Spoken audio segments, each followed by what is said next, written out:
I'm starting. Oh, so much stuff. Starting. This is my pen because you're gonna steal it. Give me. You can have your own pen. You want your own pen? You're gonna give me a used leftover? Yes. You can have. Oh, look at this. You can have that little pen. It's like almost broken. You can have that pen. You cannot steal my pens. Your what? Because you cannot steal my pens. Or use my Pins? pens. My pen. It's a pen. My pen. Okay, sorry. Otherwise, you will steal it and you won't give it back. That reminds me of like milk or milk. Bag or yeah, bag. When I say bag or bag. Bag or bag. Soda or pop. No, that's not the same thing. Well, I know, but it's still. Pillow or pillow? What do you say? Pillow. Pillow, right? What do you guys say? Pillow? Pillow or what? Do you say milk or milk? Who would say milk? It's milk. Milk. Milk, it does a body good. Pass it on. Doesn't do some. No, it does not. Doesn't do some. What a good segue. Yes. Oh, yes. Wow, I didn't even think about that. I am so smart today. That was like we just planted that. Yes, we did. Phone's ringing again. Hello, everyone. What is up, guys? Jeff and Rhonda here. Hope you guys are having a great week. This week is blowing my mind in terms of how fast it's going. Why is it blowing your mind? I don't know. It's like middle of Wednesday already. Yeah, it's Wednesday. Like we literally just got back from South Dakota, and now it's like Wednesday. That's because we got a ton of stuff going on. We're busy, we're blessed to be busy. School started for both Ron and I. Oh yeah, that's cool. So I've actually set aside 4 hours during the week to study.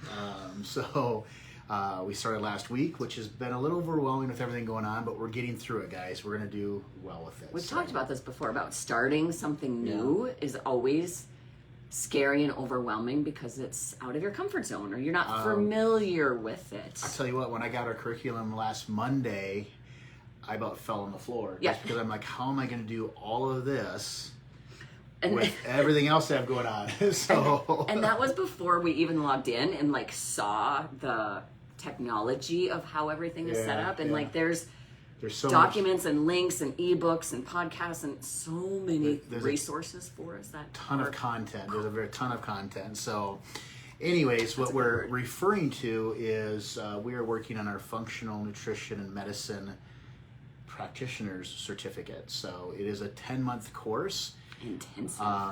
It's very intense, but we're doing this to obviously gain more knowledge, bring this knowledge back to you, but then to really set us apart from everybody else and call us a practice then, and really close the gap between the medical field and also the client. And right now in the medical field, which most of you are aware of this, that they prescribe, and they don't get to the root of the issue. And they treat the symptoms. Yes, but not the root of the cause. So we are, with our practice today, with our business today, we work on that, but now this is going to give even more detail, more in depth, and give us the credentials that go along with it too as well, which is pretty cool. But there's a lot that goes into it, so we'll be busy for the next 10 months. But anyways, yes. We're getting through it. And then we can repeat it again, you know that?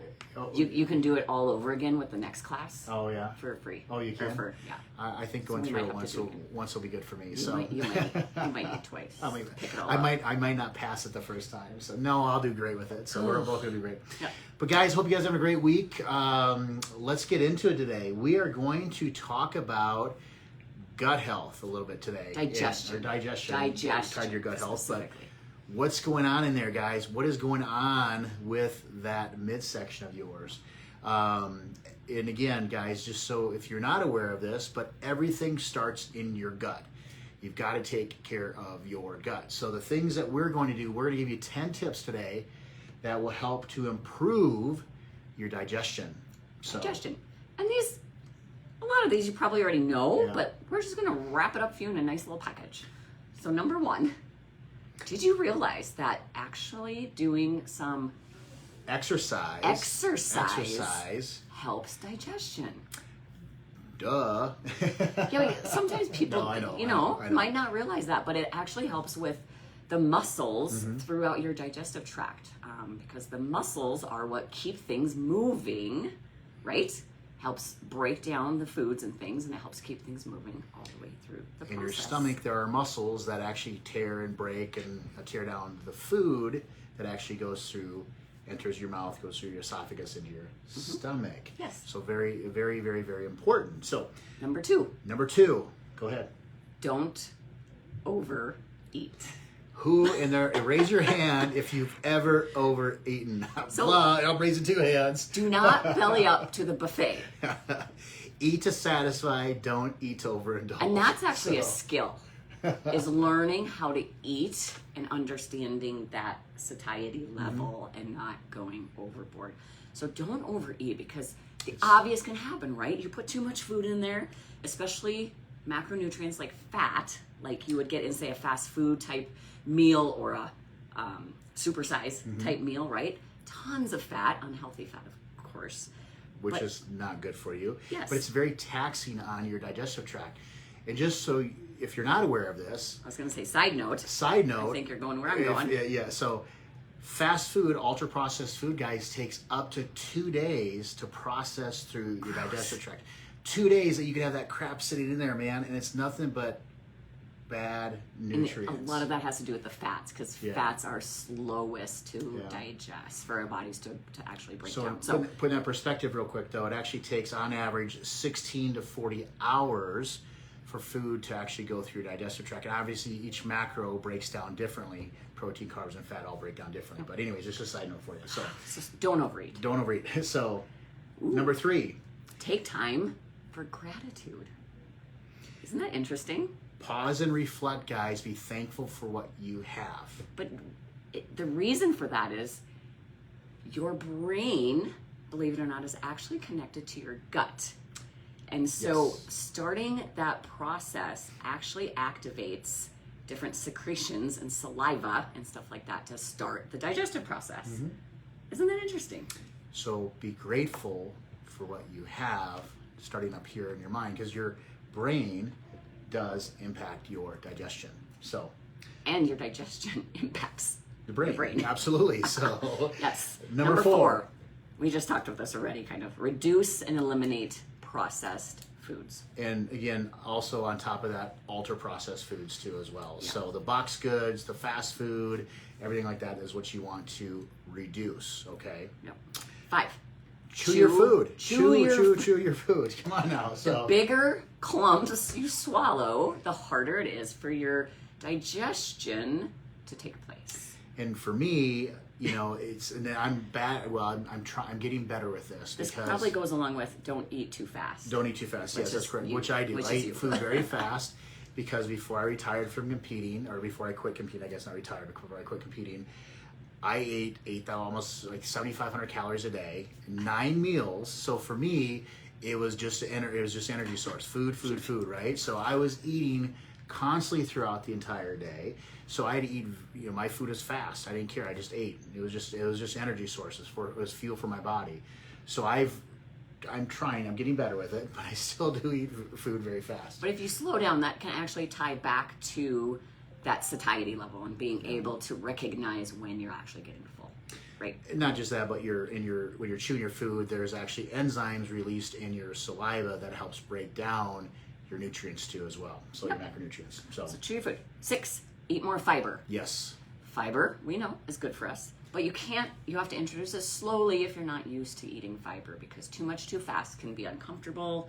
It'll bloat you out, back you up, etc., stuff like that. Yep. So focus on both soluble and insoluble fiber, guys. So number 7, boost stomach acid. And this can help heartburn, right? Gas, fatigue, headaches, and more. So hydrochloric acid, what we're talking about in your stomach itself. Yep, you can do this by adding lemon juice. So lemon water is a good thing, and that's actually a good thing to start your day with, is a glass, like 16 ounces of water with some lemon in it. Perfect. So that helps.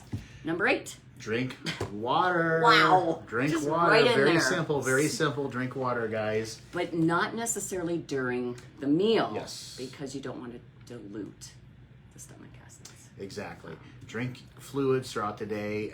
Just a standard rule that we usually talk about, in between 80 and 120 ounces of water a day.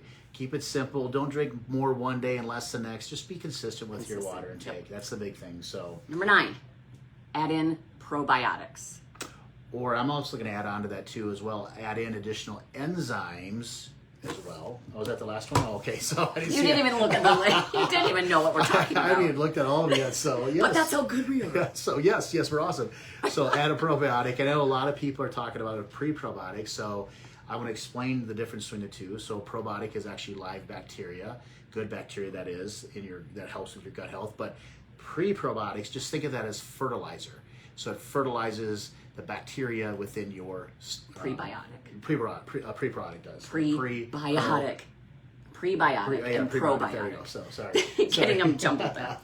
But those are important. And then digestive enzymes is number 10 because, again, back to like the processed foods, the sugars, gluten, things like that we're eating in American diet, which we know are not good for us, go against the healthy enzymes that are in our gut. And so as Americans, we actually have lower enzymes just because of some of the foods we eat. So it's nice to introduce those to help break down, especially proteins. Absolutely. And things like that. And then especially if you have a situation where maybe you don't have a gallbladder or something like that, enzymes are going to be a requirement. So absolutely.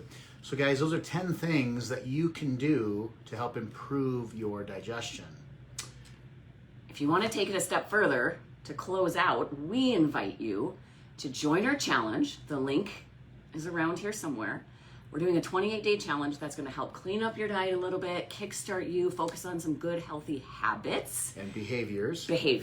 Getting rid of some things that might not be so good, like we talked about here, adding some vital nutrients into your daily habits, and all of that is going to help your gut too. So if you want to join that challenge, just click the link. Check it out. Join us. The challenge starts October 5th. It'll run for 4 weeks, guys. Week and a half. This is our first challenge. We're launching it, and it's super fast turnaround. So get in there. Yeah, check it out. Let us know what you think. You'll have fun. You'll enjoy it. It's definitely it'll be a very motivating, and it'll also be a nice, friendly environment for everybody that's in the challenge as well. And tons of tools and support and different things like that you'll get to keep. Oh, and prizes. And prizes too, absolutely. So. Woo-hoo. Cool, guys. As always, let us know how we can serve you guys. If this resonates with you, please share this with other people too as well. We're here for you guys, and let us know what else we can do for you. You guys have an awesome Wednesday Have a and good a good day. rest of the week. See you guys.